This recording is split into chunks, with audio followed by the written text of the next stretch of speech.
Olá, Salto para o Futuro está entrando no ar pela TV Escola. O vídeo, a TV através das transmissões a cabo ou via satélite, o computador e a internet trouxeram o mundo até nós. E a educação já conta com estas tecnologias para melhorar o desempenho do professor em sala de aula ou mesmo levar informação a diferentes regiões do país. São instrumentos poderosos que parecem ter diminuído as grandes distâncias. Hoje vamos falar sobre o potencial desta maneira de educar. Para este debate, convidamos o professor de Novas Tecnologias do curso de televisão da USP e consultor desta série, José Manuel Moran. O professor de História da Educação da Universidade Federal Fluminense, Silveira Lobo, e a professora da Faculdade de Educação da Universidade de Brasília, Maria Luísa Angelim. E contamos também com a sua participação. Mande já a sua mensagem. Você pode participar do Salto ao vivo pelo telefone 0800 21 6689. Via internet salto@tvebrasil.com.br. Ou ainda pelo fax. Diz que o código da operadora, o DDD 21 e o número 224-5135. Nosso fax e e-mail estão 24 horas à sua disposição. As tecnologias interativas vêm fazendo uma revolução no nosso dia a dia. Na educação, a internet, a TV e as videoconferências já estão mudando a maneira de dar aulas. A presença do professor ganha uma nova dimensão. O Brasil é um país grande, populoso e que enfrenta muitos problemas sociais. As tecnologias interativas podem levar a um número cada vez maior de pessoas, informações que antes só os grandes centros tinham acesso. Hoje, no país, 7 milhões de brasileiros estão conectados à internet. As escolas e as pequenas comunidades passam a contar com estas tecnologias. E o professor? O que ele ganha com isso? A educação, cada vez mais, deixa de ser uma educação formalizada, limitada, né, pré-condicionada.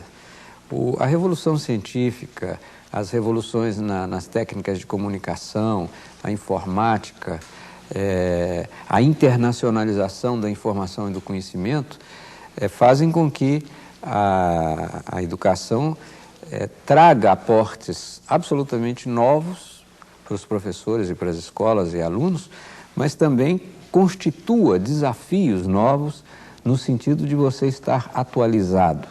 Hoje é possível um professor receber a visita virtual de um colega em sua aula por meio das tecnologias interativas. Maior intercâmbio de saberes, melhor desempenho presencial.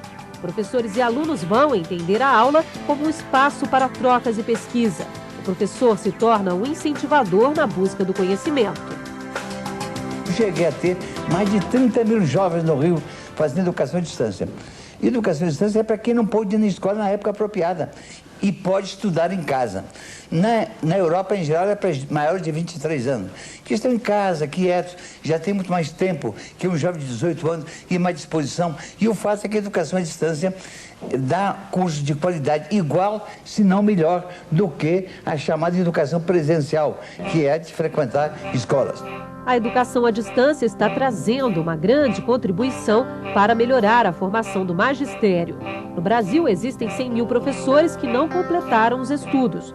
Cursos com módulos de educação semipresencial vão permitir a estes professores concluir a sua formação, mesmo morando em regiões de difícil acesso.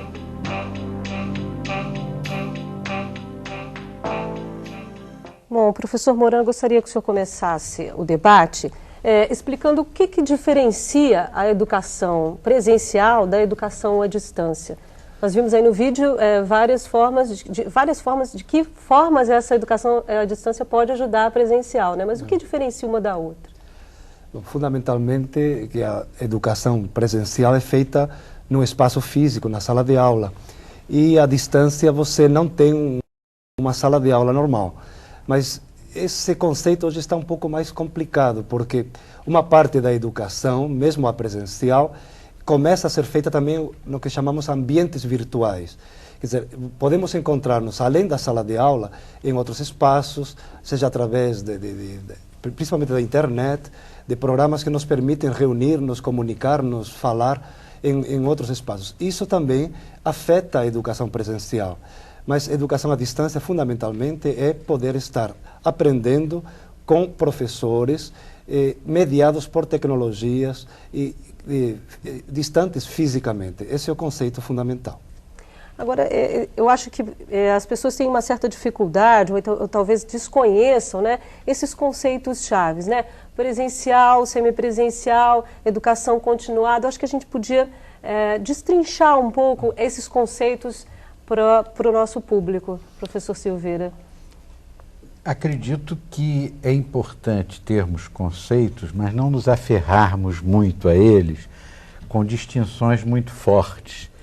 O que mostrou o vídeo, em primeiro lugar, é que através da mediação de tecnologias, o distante e o presencial se confundem num intercâmbio comunicativo. Quando nós falamos em educação à distância, nós muitas vezes evitamos falar do presencial, radicalizamos a distância como uma condição de educação, e isso não é verdade, porque sempre recorremos a essa forma de interação humana, que é uma forma de convívio. Com isso não se está negando a possibilidade de ter fatos educativos em situações de isolamento e de distância real e absoluta. Mas, cada vez mais, essas coisas se misturam. De certa maneira, já se estava um pouco presente, eu me lembro que estudei muita geografia com um professor que eu jamais conheci, que foi o Haroldo de Azevedo. Isso porque o meu professor usava muito o texto do Haroldo de Azevedo. E hoje é possível, como disse muito bem o programa, agora há pouco, é possível que o professor, que eu, dando uma aula na Universidade Federal Fluminense, receba um colega meu da Universidade de Bolonha para me falar sobre pedagogos italianos do século XIX. Isso não deixa de ser presencial, porque ele está presente ali, esse é o conceito. Virtualmente presente. Então, o que está... quando se fala na distância, nós estamos sempre falando em superação da distância e provocação de uma presença. Porque educação é interação. Essa interação é que tem que estar presente. Professora Maria Luísa, gostaria de falar? Eu queria só completar um pouco no seguinte sentido, quer dizer, eu acho que o grande desafio é que a educação à distância traz de volta a necessidade da gente aprofundar o que é educar. E educar no sentido de que sujeito está aprendendo.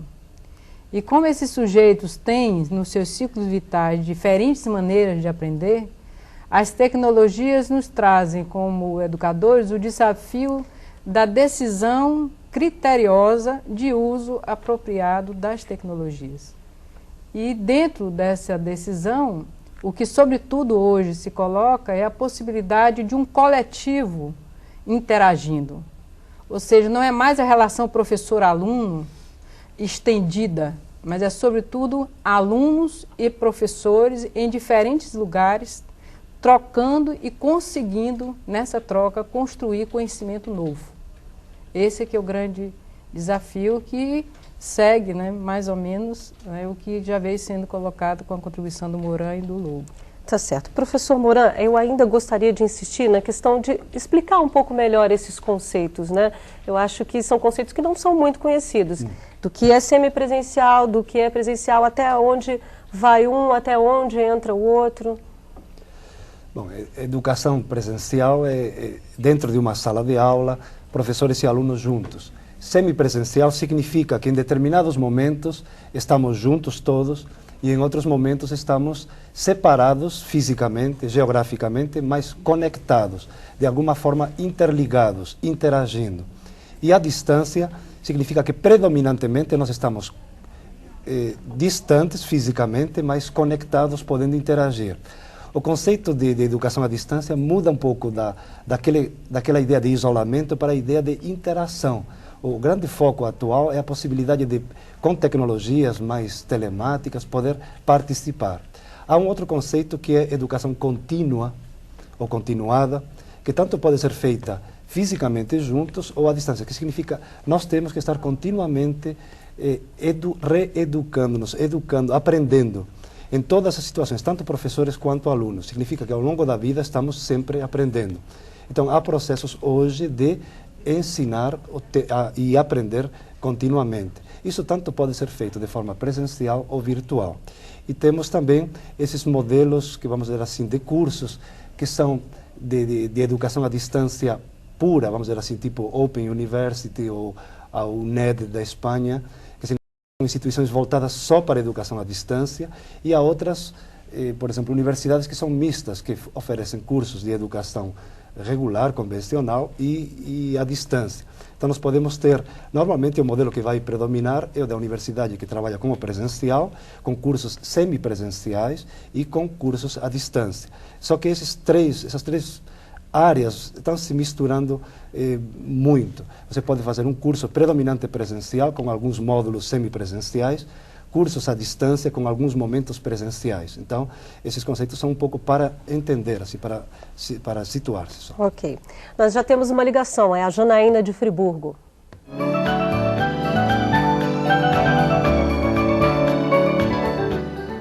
Oi, Janaína, obrigada pela sua participação, pode falar. É a Janaína de Friburgo, teleposto do Instituto de Educação, e queria tirar uma dúvida.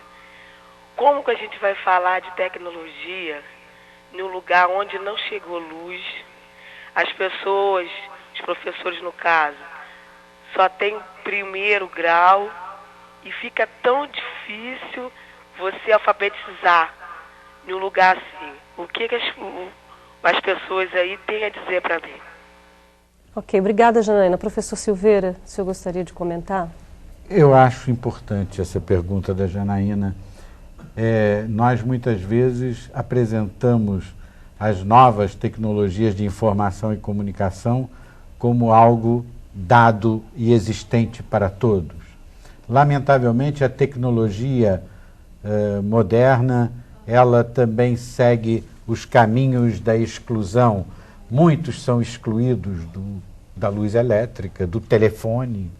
E então, é necessário ter presente que o processo educativo ele não é excludente, ele é um processo de inclusão.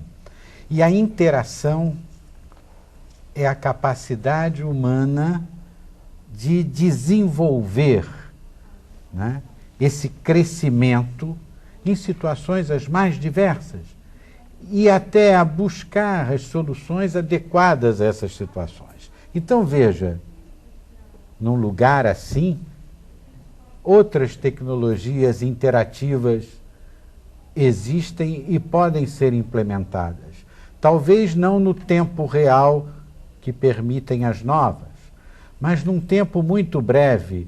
É possível através de correspondência, é possível através da veiculação de textos impressos, é possível através do rádio de pilha, é possível, através da televisão em bateria, fazer chegar informação e possibilitar a ida e volta do diálogo pedagógico. O importante é que não se deixe abater pela distância, ela é superável. E nós temos também que lutar para que essas novas tecnologias sejam de inclusão, democraticamente. Agora, professor, a TV Escola é um exemplo disso, não seria? Porque ela chega em alguns lugares da maneira como o senhor explicou. Então, é um caminho também. Como a Janaína nos está vendo agora, é com essa possibilidade, correto?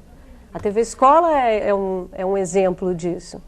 Esse programa agora que o senhor está participando, que ela ligou nesse momento, é um caminho. Né? Ok. A professora Maria Luísa, eu tenho uma pergunta da Daniele Viana Martins, do SESC de Niterói. Ela é orientadora de aprendizagem.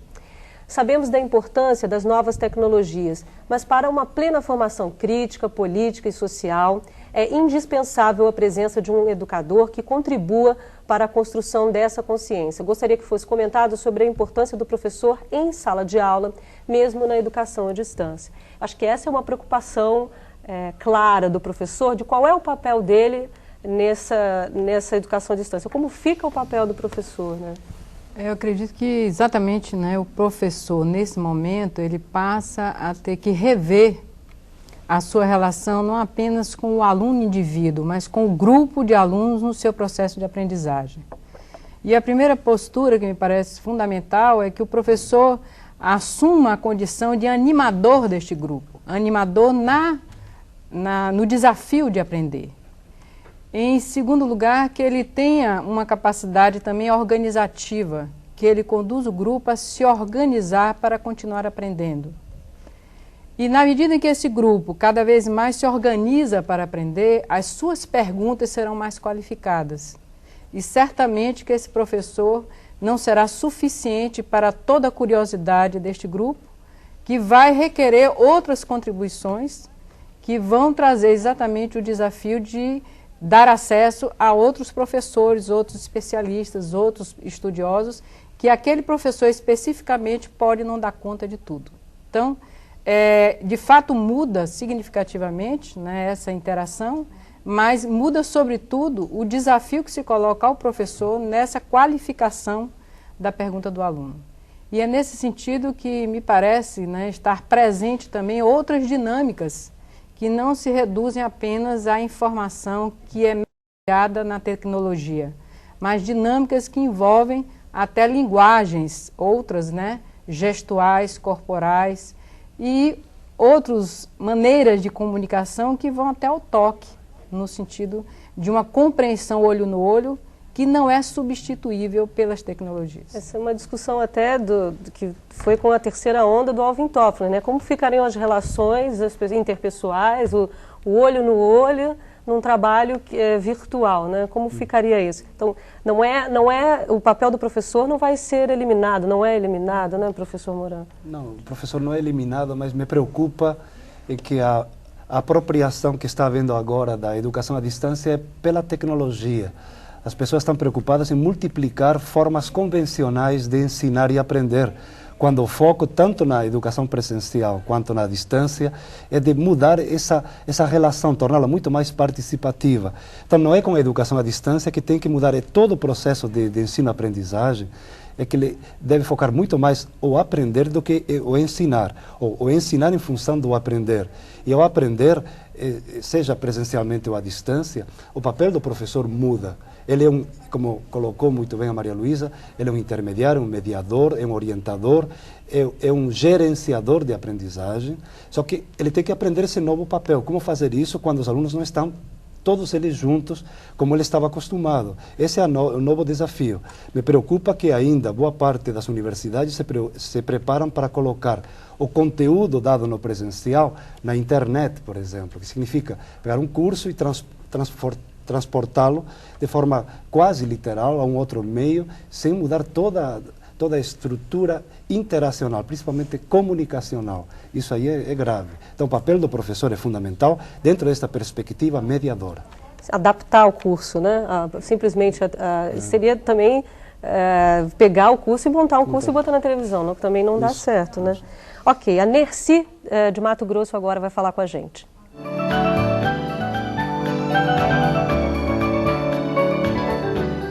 Oi, Nercy, obrigada pela sua participação. Pode falar. Que é a Nercy do Teleposto Dione Augusta de Cuiabá. A minha pergunta é a seguinte: diante do desenvolvimento do mundo, né, que o mundo está passando, né, quando falamos em educação à distância, o Brasil ainda não se encontra muito atrasado? Ok, obrigada, Nercy. Professor Silveira. Certamente o Brasil não está à frente da educação à distância como as distâncias do Brasil requereriam, não é verdade? Isso porque existem muitas razões. O Brasil, em primeiro lugar, ele tem um déficit educacional muito grande. Estou falando de educação presencial. Estou falando da educação em geral. Nós, neste final de século, é que universalizamos praticamente, ainda deixando à margem muitas crianças, o ensino fundamental. Nós estamos atrasados não é em educação à distância, é em educação e, consequentemente, em educação à distância também. Eu acho que é importante nós estarmos sempre ligados a essa pertença da educação à distância à educação como um todo. A proposta educacional, a política educacional de um país que se quer democrático, justo, solidário, e não atribuir um atraso à educação à distância isoladamente, como também não atribuir um atraso à educação isoladamente em um país que tem atrasos na área social que são enormes, não é? O que é importante, então, da sua pergunta, Nercy de Cuiabá, é a responsabilidade que pesa sobre os educadores de promover uma educação à distância sem distanciamento da educação e uma educação sem distanciamento da sociedade e da cultura que nós queremos construir. Isso é que é importante. Ok, agora a participação é da Leonor, também do Mato Grosso.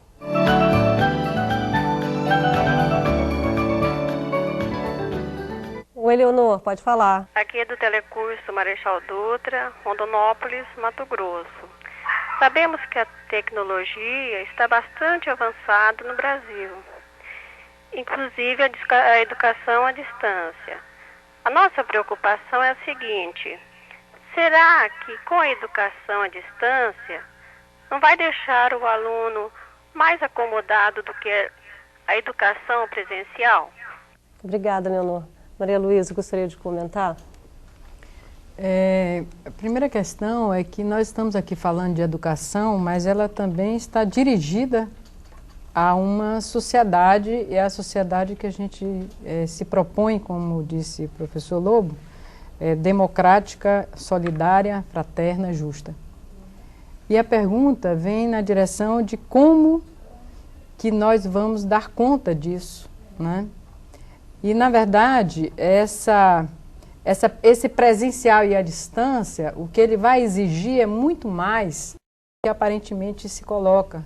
A experiência aponta que no presencial, eu daria até uma figura do aluno coruja, aquele que vai para a sala de aula, presta atenção, mas ele não está ali, mas ele frequenta todas as aulas. No à distância, quando há necessidade dessa troca imediata, ele precisa de fato fazer a sua contribuição, elaborar alguma coisa para trocar. E é nesse sentido que há um mito de que não há muito trabalho na educação à distância, mas exatamente o contrário. A educação à distância, ela exige muito mais do aluno, exige muito mais do professor, e é por isso que esse momento em que a distância e o presencial se combinam, se completam, faz com que a qualificação da educação como um todo também se coloque. Então, esse movimento da educação à distância, ele está exatamente trazendo uma resposta, né, ao sentido dessa exigência. E é isso que eu acho que fica pouco compreendido às vezes. Ok. Daqui a pouco a gente volta conversando sobre a aula virtual. Até já.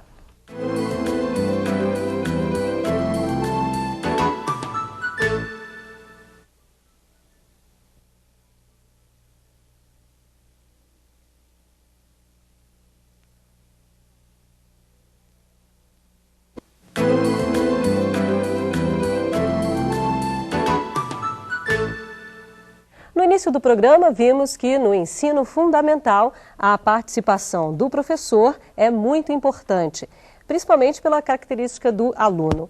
Mas cada vez mais o ensino virtual ganha espaço no ensino médio e no superior. Por causa do tamanho do nosso país e dos problemas educacionais brasileiros, cada vez mais cursos virtuais deverão surgir no ensino médio e principalmente no superior. O mercado passa a exigir uma melhor formação do profissional.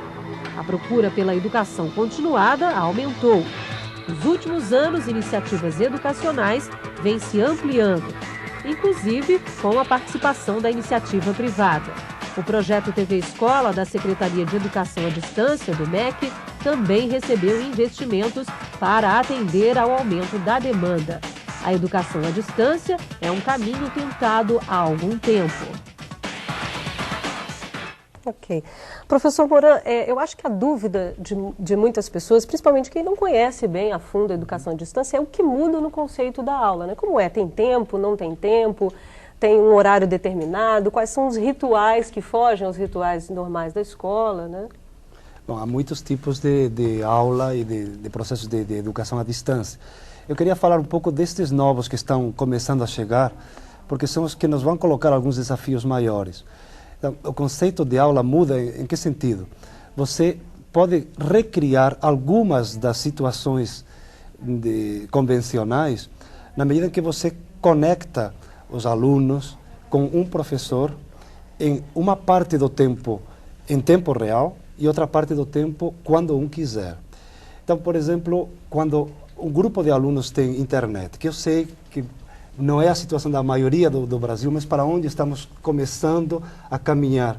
O professor pode, por exemplo, enviar alguns textos com antecedência, sugerir atividades, organizar pesquisas, e os alunos podem trabalhar individualmente, em grupo, e trazer resultados, e em algum momento os alunos e professores se reúnem ou fisicamente ou telematicamente para debater. O que eu quero dizer, o professor tem que preparar um pouco mais com antecedência todas as etapas, mas é o aluno que vai procurando, em determinados momentos, ler, pesquisar e comunicar-se. Com as novas tecnologias, você pode aprender em tempos diferentes, mas pode também aprender com grupos.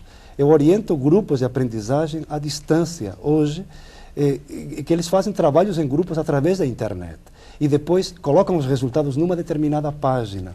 Então, esse tipo de situação é nova e cada vez vamos ter possibilidades de alguma forma, recriar as possibilidades de interação que já tínhamos no presencial. Mas estas são situações ainda não de toda a população, mas eu, de qualquer forma, eu queria dizer que em algumas situações de educação à distância, nós teremos muita mais interação audiovisual. Sem falar dos caminhos novos que vêm com a banda larga, com outras novas tecnologias, onde realmente nós veremos e ouviremos o aluno, e o aluno verá e ouvirá o professor. Este é para onde nós estamos caminhando. Eu creio que tem algumas palavras-chave que não são do domínio, não é meu, de repente não é de muita gente. Que é telemática.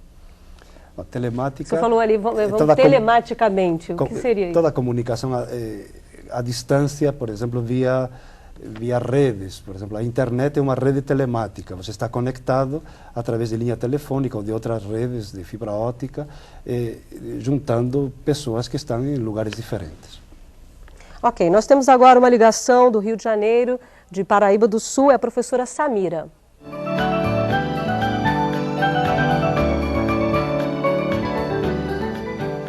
Olá, professora Samira, obrigada pela sua participação. Falar. E a pergunta é a seguinte: como lidar com os professores mais resistentes às mudanças? Professor Silveira. Lidar com resistências sempre foi um desafio grande, não só da educação, mas acho que em todas as de áreas, todas né? as áreas, né? E esse lidar com resistências, ele, em primeiro lugar, ele tem que ser desmistificado. É fato que a mudança ameaça. O que é diferente, nós queremos conhecer bem. Então, a primeira coisa é abrir o espaço de compreensão, abrir o espaço de discussão, trocar ideias, como está sendo esse programa. Estamos vindo de 3 lugares diferentes, 3 universidades diferentes do Brasil. Estamos aqui interagindo e colocando dúvidas e questões sem respostas redondas. Respostas que vão se construindo nesse fazer experiência. E é natural que o professor tenha dificuldades, como ele tem dificuldades com os novos países que surgem no mundo, com as novas estrelas que são descobertas, que nome vai ser dado, a que distância estão, e aí nós também temos. Olha, na verdade, o caminho que eu gosto de atacar as resistências é o caminho da comunicação. E um grande aliado meu tem sido Carlos Drummond de Andrade com o poema As Cartas do Meu Avô para Minha Avó. Ele, num tempo muito depois, encontra as cartas que o seu avô, de um lugar distante, escrevia para a sua avó, porque seu avô estava viajando, e ele descobre uma interação de amor enorme entre os dois. Professor resistente à distância, ou a mediações da sua distância. Pense nas cartas do seu avô à sua avó. Mas isso a Samira teria que dizer para esse professor resistente. Tá certo. Agora a professora Palmira, de Goiás, vai participar com a gente aqui do programa.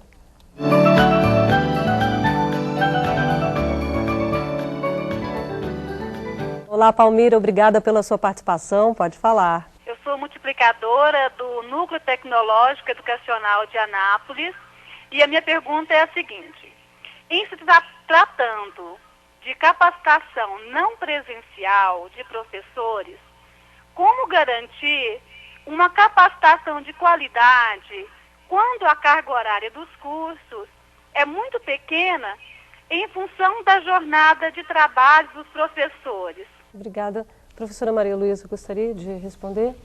Palmira, você está colocando uma questão muito séria, no sentido da compreensão da formação dos professores.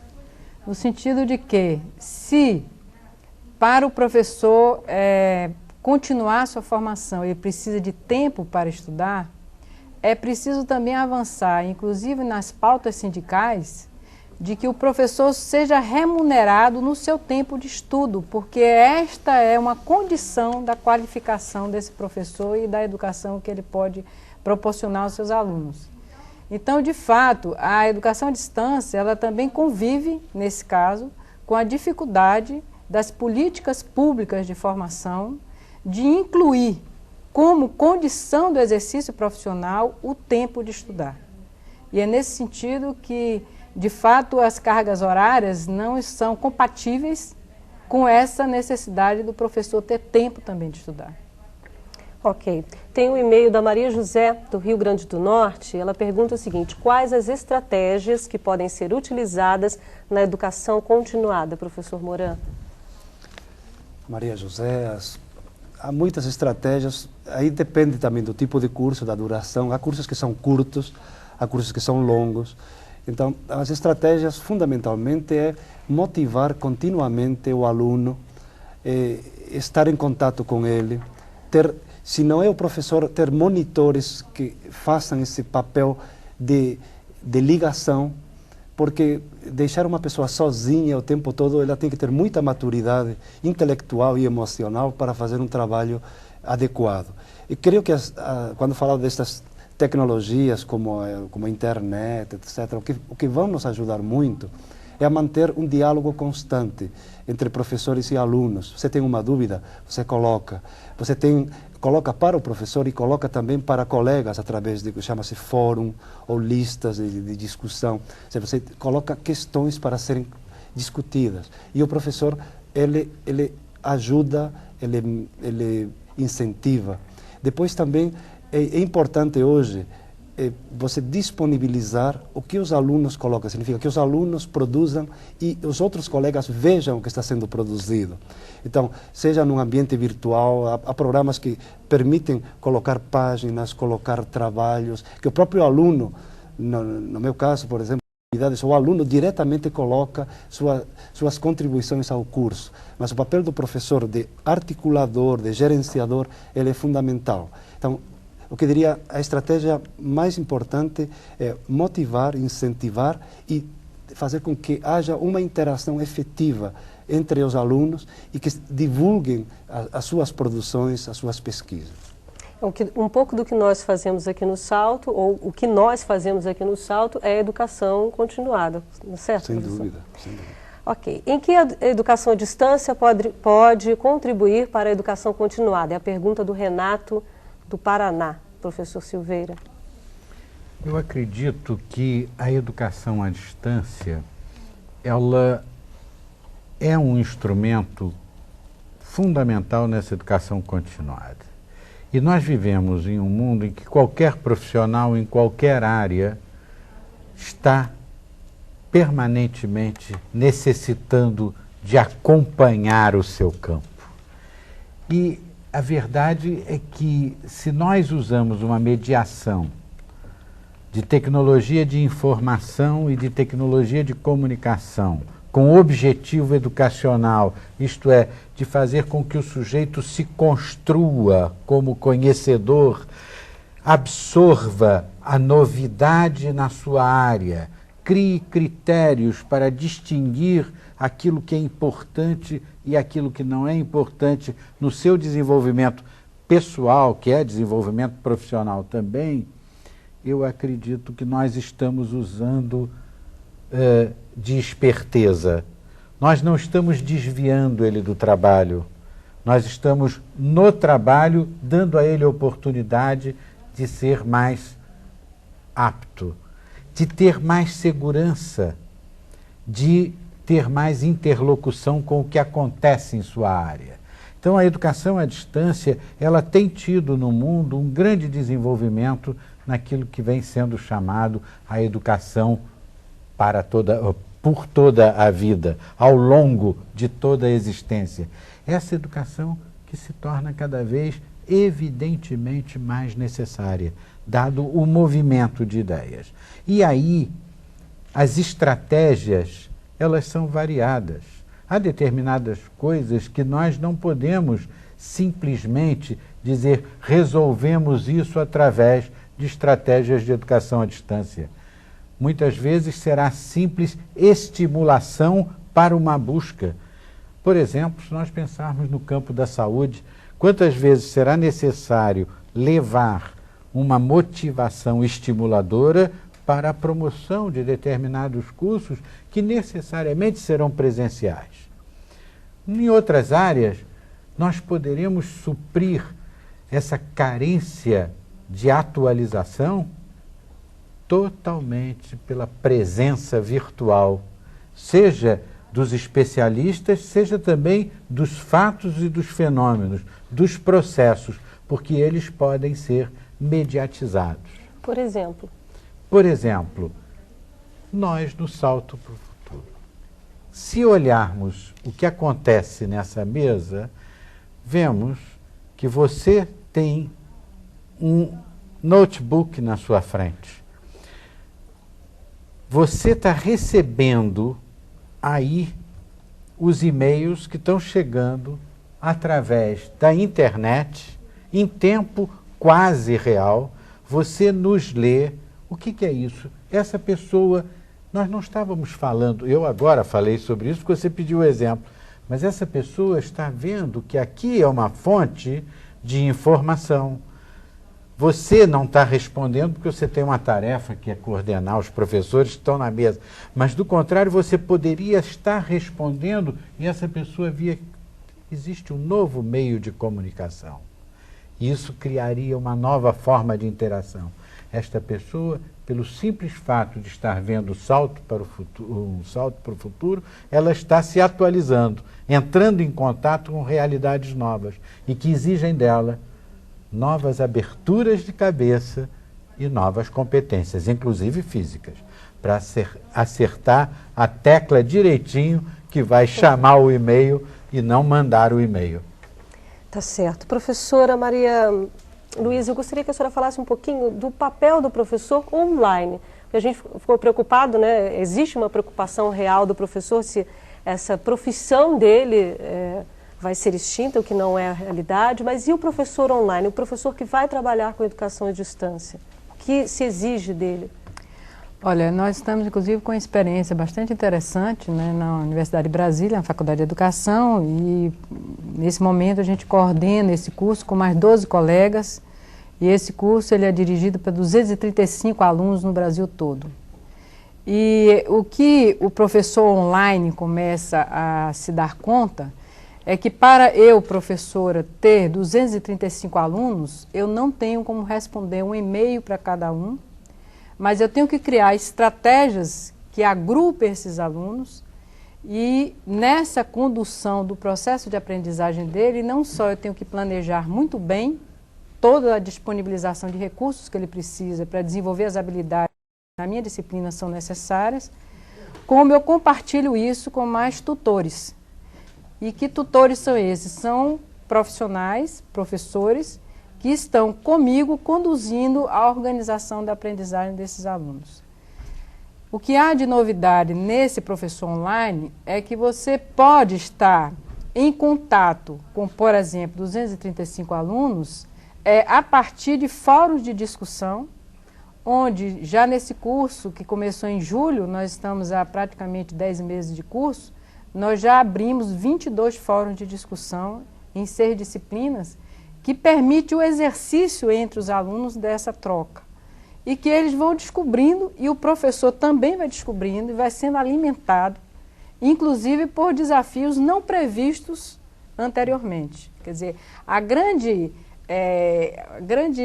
gratificação que a gente tem, né, no professor online é que você planeja, mas há muito espaço de criatividade na condução do processo. E é isso que faz com que seja quase interminável a possibilidade de você estar criando, recriando estratégias e conduzindo um processo bastante dinâmico e participativo. Tá ok. Obrigada. Mônica, nós temos perguntas por fax. Teleposto Sesc de Ramos, a Andréia, telecursista, pergunta o seguinte: o que se explica desta frase? Não há uma forma única, nem um único modelo de educação. Professor Moura. Quer dizer, o processo de educação é sempre o mesmo, de ajudar a compreender, a enxergar melhor o mundo, a poder modificá-lo e, fundamentalmente, a realizar-nos como pessoas, sermos pessoas felizes. Então, nesse sentido, estamos sempre procurando o mesmo objetivo. Mas a forma de realizar isso, de conseguir isso, varia. Então, quando eu digo que há várias formas de educar, é nesse sentido que há processos que são mais de motivação, são mais de curta duração, há alguns que são mais de complementação. Você que já está formado, para você continuar acompanhando o que está acontecendo, você faz determinados momentos mais intensos de aprendizagem, no que chama de educação contínua. Então, há vários momentos dentro desse processo, mas fundamentalmente visando o mesmo objetivo, que é o de aprender continuamente. Nossa profissão de educadores é uma profissão extremamente interessante, apesar de que às vezes não bem reconhecida socialmente, que somos remunerados, somos preparados para aprender e ajudar a aprender. Então, o ensinar, no fundo, não é mais do que um dos processos mais ricos de aprendizagem. E o professor tem que ser o maior aprendiz, ser aquele que está aprendendo e ajudando a que o outro aprenda. Então, seja no presencial ou à distância, o desafio é esse. Há momentos, e eu creio que isso nos desafia, em que na sala de aula nós não fazemos o mínimo, vamos dizer assim, nós temos interações pequenas, nós impomos as coisas, então temos que mudar tanto no presencial quanto na distância. A questão para mim não é de qual é a melhor, não é de dizer se uma é melhor que a outra, se uma é superior à outra. São dois processos que se adequam às circunstâncias de cada um. Ganhamos muito estando fisicamente presentes, mas há momentos porque não podemos estar valorizando exatamente o melhor, também conectados. E o que eu dizia é que tanto estando juntos fisicamente, quando estando conectados, se temos esse mesmo foco, nós estamos aprendendo. Okay. E tudo vai mudar nesse sentido. Ok. Antes da gente ir para o intervalo, eu tenho um recado para os professores, que é o seguinte: todos os textos desta série, que fazem parte do boletim, estão disponibilizados na internet, tá? Na nossa homepage, que é www.tvebrasil.com.br/salto. Daqui a pouco voltamos com as principais questões da educação à distância. Até já.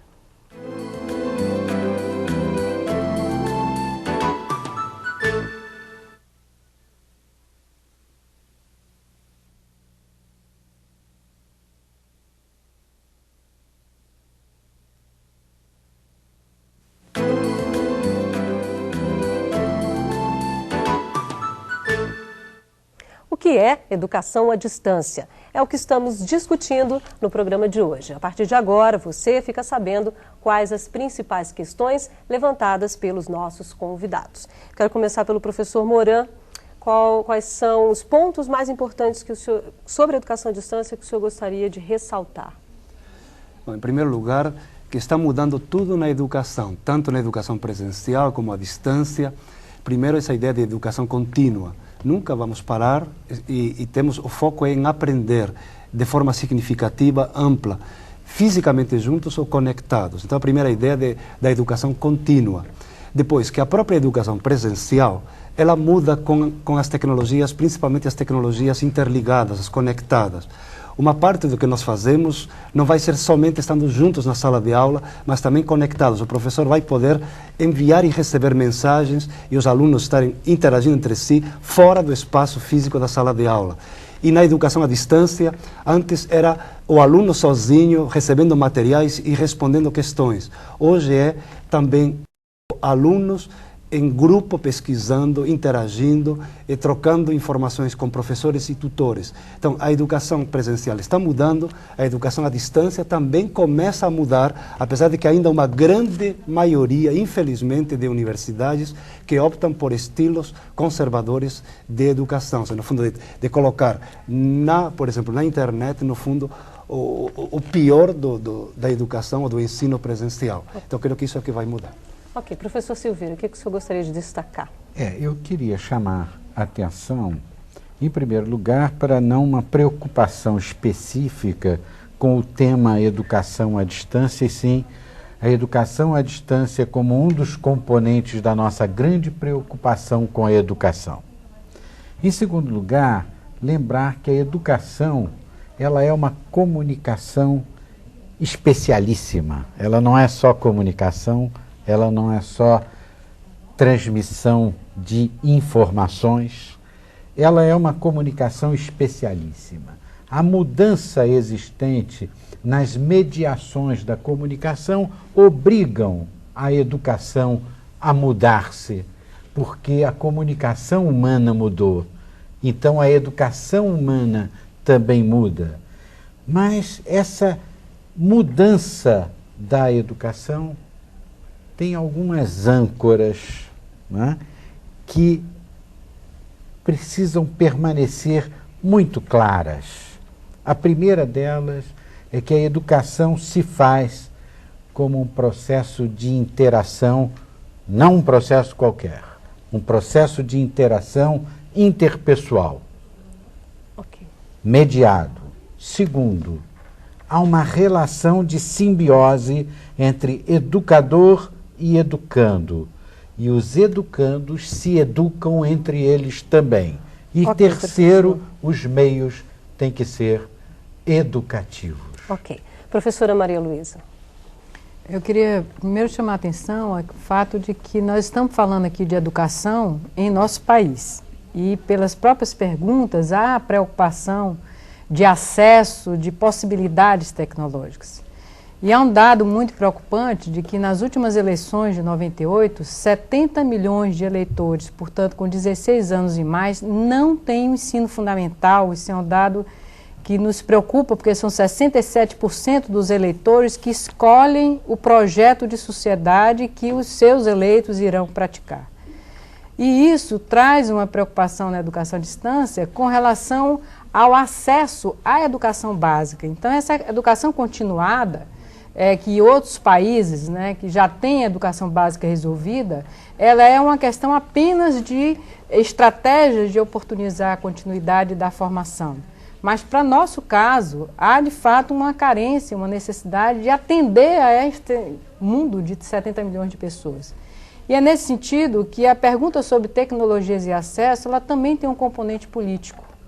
Ou seja, num país de analfabetos e de pessoas com dificuldade de acesso à escrita, ainda é uma luta política, uma biblioteca pública em qualquer município, em qualquer cidade, ainda é uma luta política o acesso ao rádio, à televisão aberta, a possibilidade pública do rádio e da televisão, como também é ainda uma questão política, e vai ser por algum tempo, o acesso à internet. E aqui eu queria lembrar que Paulo Freire, em 63, quando se propôs fazer uma alfabetização no Brasil inteiro, o fez com uma tecnologia de ponta à época, que eram os slides, inclusive bastante baratos, né, segundo ele próprio, né, que era uma proposta polonesa, o que ele conseguiu de mais barato, mas era o cineminha da favela, era o cineminha do Nordeste. Então, não há essa coisa de dizer primeiro o pod-giz ou o giz, depois a escrita, depois então a internet. Eu acho que nós estamos diante de um desafio de lutar politicamente por todas as possibilidades que a tecnologia já dispõe hoje no mundo e que não é difícil que com a organização política se requeira para o Brasil. Então a luta é também política, não é apenas no campo do pedagógico ou no campo das tecnologias. Ela é fundamentalmente a articulação dessas três questões. Ok. Nós ainda temos algumas perguntas que não puderam ser respondidas, mas que vão ter resposta depois do programa pelos nossos especialistas. Salto para o Futuro de hoje fica por aqui. Agradecemos as presenças do José Manuel Moran, professor de Novas Tecnologias do curso de televisão da USP, Silveira Lobo, que é professor de História da Universidade Federal Fluminense, e Maria Luísa Angelim, professora da Faculdade de Educação da Universidade de Brasília. No próximo programa você vai saber como está o ensino à distância no nosso país. A gente se vê amanhã. Tchau.